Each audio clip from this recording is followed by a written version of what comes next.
Praise lord. దేవుని ఉన్నతమైన నామమునకు మహిమ కలుగునుగాక. ప్రభువు పేరట మీ అందరికీ హృదయపూర్వక వందనాలు. ఈ ఉదయకాలము దేవుని వాక్యాన్ని విందాం. మత్తయి సువార్త 18వ అధ్యాయము 19వ వచనము.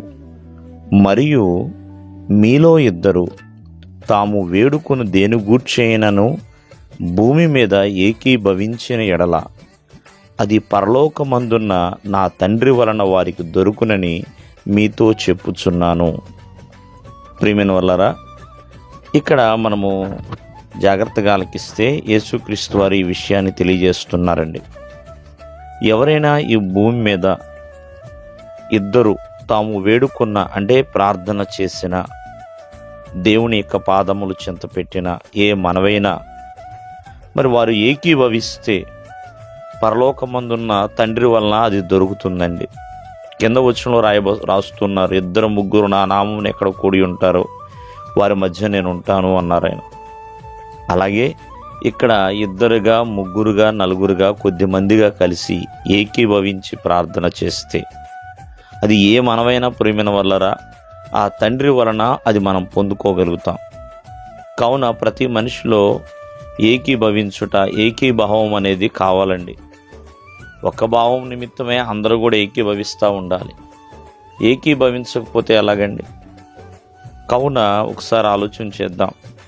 ప్రార్థనలో ఏకీభావం అనేది ఉండాలి. దేవుని మందిరములో ఏకీభావం అనేది ఉండాలి. అంటే ఐక్యత అంటే బైబిల్ గ్రంథం సెలవిస్తుంది కదా, సహోదరులు ఐక్యత కలిగి ఉండుట మనోహరము అని. అలాగే కుటుంబంలో కూడా ఏకీభావం ఉండాలి. ఒకరికొకరుగా అన్నట్లుగా కాకుండా అందరూ కలిసి ఉండే ప్రియమైన వాళ్ళ విధానంలోనికి మనము రావాలి.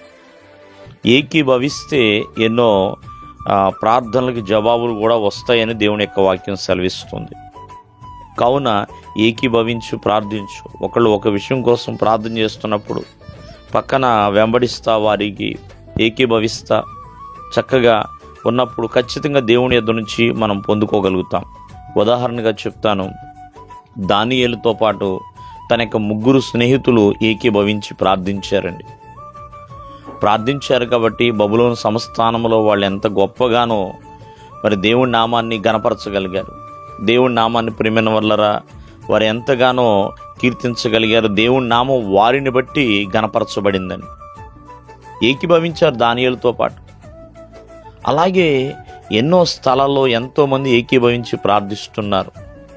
కుటుంబంలో కావచ్చు, అన్నదమ్ముల్లో కావచ్చు, భార్యాభర్తల్లో కావచ్చు, సంఘములో కావచ్చు, ప్రతి చోట ప్రియమైన వల్లరా విపరీతమైన తర్కములు కాకుండా ఏకీభావంతో ఉంటే అది ఆశీర్వాదమునకు దారితీయును.